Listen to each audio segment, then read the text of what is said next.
And we review the standard, and then we make a comment on that. It's kind of the format that I chose, where we look at the environmental portion over on page 4. We talk about the master plan over on page 5 of the memorandum. Yeah, and we knit together those 3 issues throughout the memorandum that we highly hit upon last time: the density, the character, and the traffic throughout this memorandum, because they're very far-reaching and broad brush comments that affected all elements of our review in this.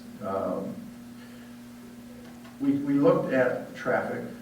We looked at how single-family traffic for a single-family home, how that differs from an attached senior housing project, and looking at a standard that is used by all traffic engineers and planners of the Institute of Traffic Engineer book. And a normal single-family home on a broad brush national basis generates about 9.57 trips per household.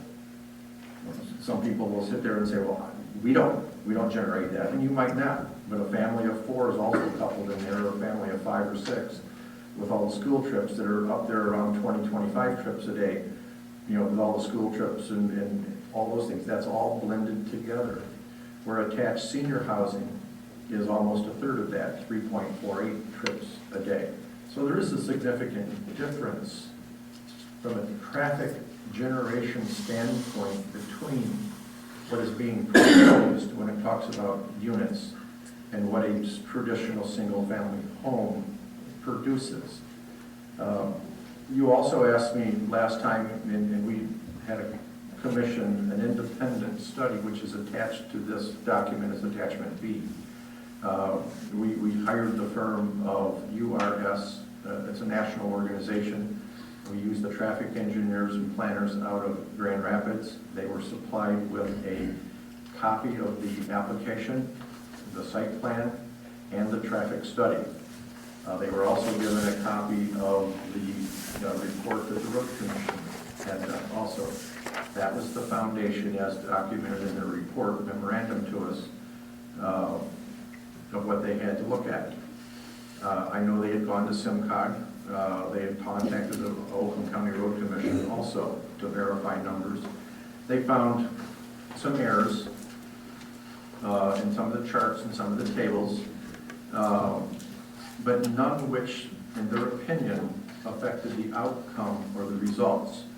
And their bottom line was, we concur with the applicant's Parsons and Brinkerhoff transportation study, traffic study that was done, that even though there were some mathematical and statistical errors in what the applicant had submitted to us, they did not think those were significant that would change the results of the traffic report that the applicant has submitted to us.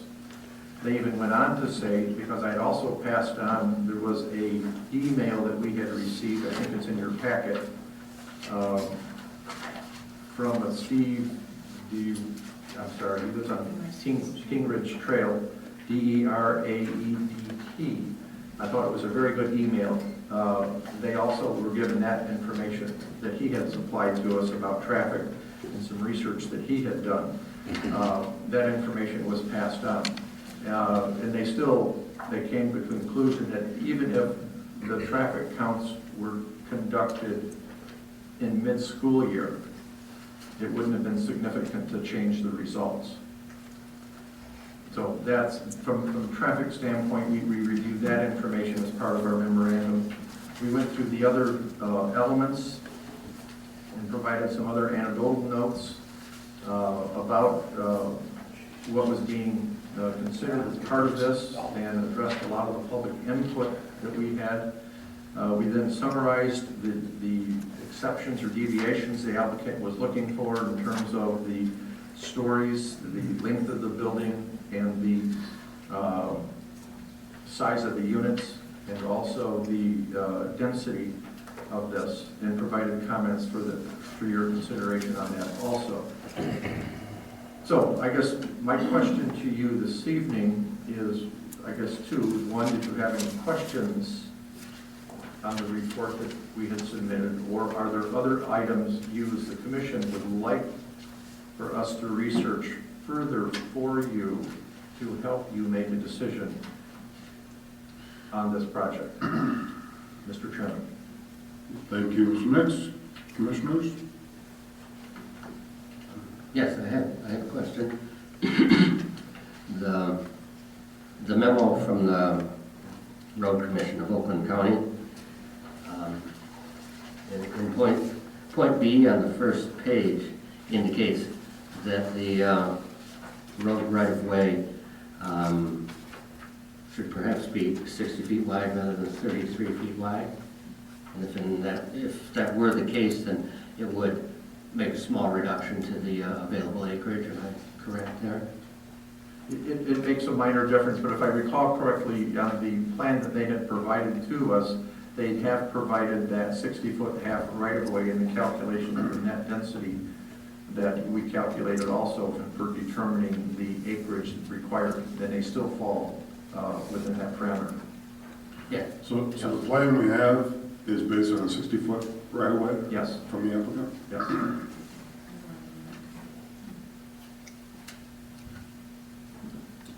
From an acreage calculation standpoint.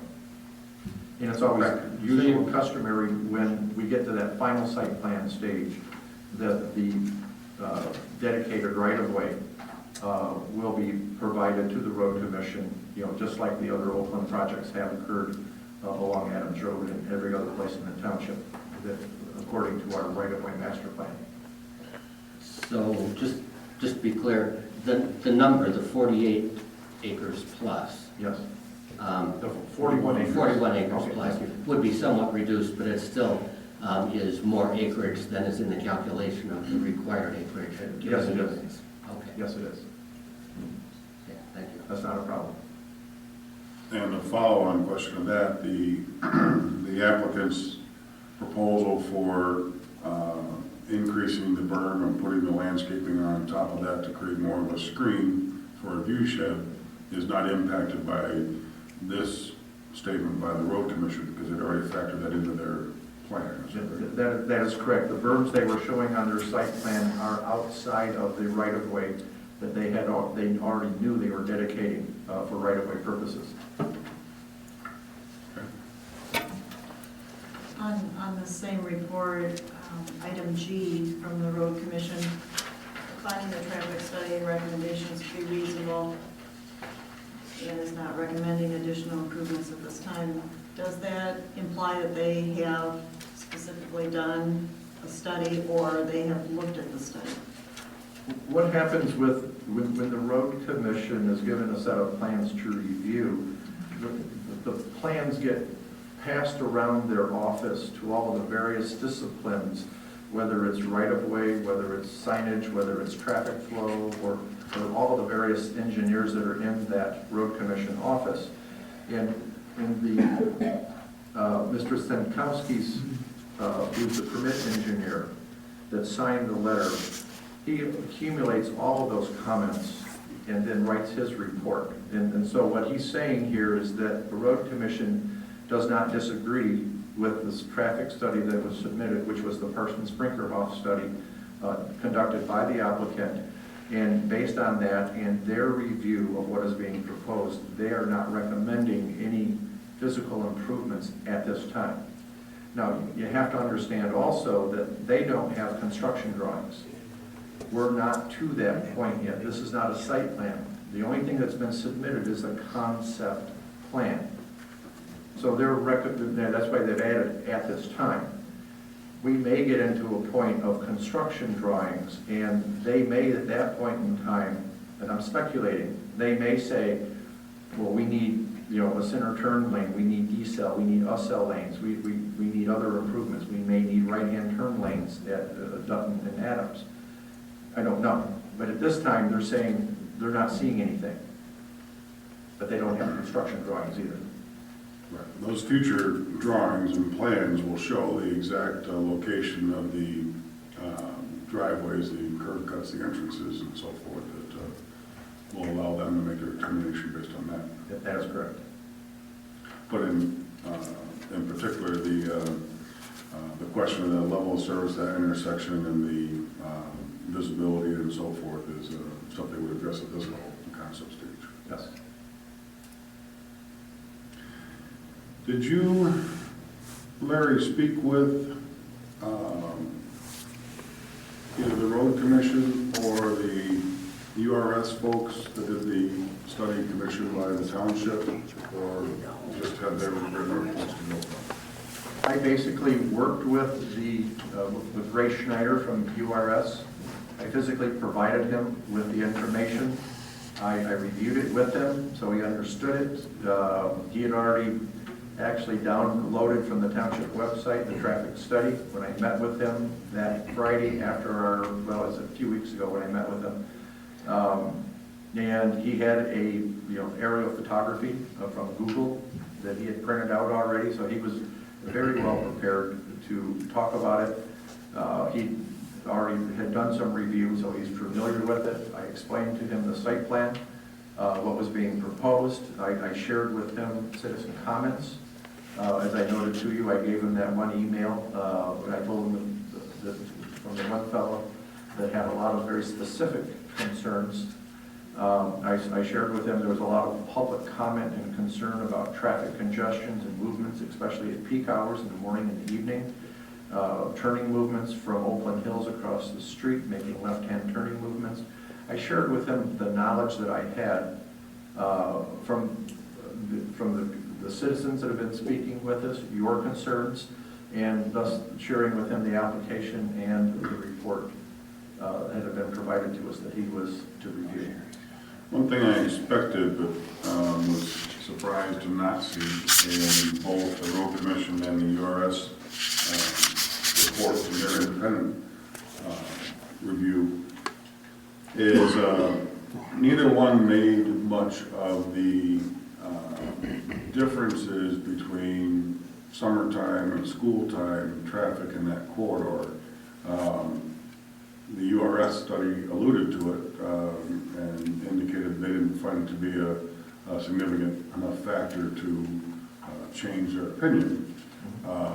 And not being a traffic expert by any means, I was a little surprised by that. Were you? I talked with him about that. He said, well, you have a lot of traffic. Those people just don't go away in the summertime. There's still a lot of traffic that occurs. It's just not all work traffic because parents are still moving their children during the summertime, whether it's play dates or going through an educational event somewhere, could be on school property, could be somewhere else. So that traffic just doesn't totally cease and desist. There's a lot of school activities, sports and stuff in the summertime that go on, training. So based on that, it was their opinion that even during the school year versus the summer, the traffic doesn't change that much.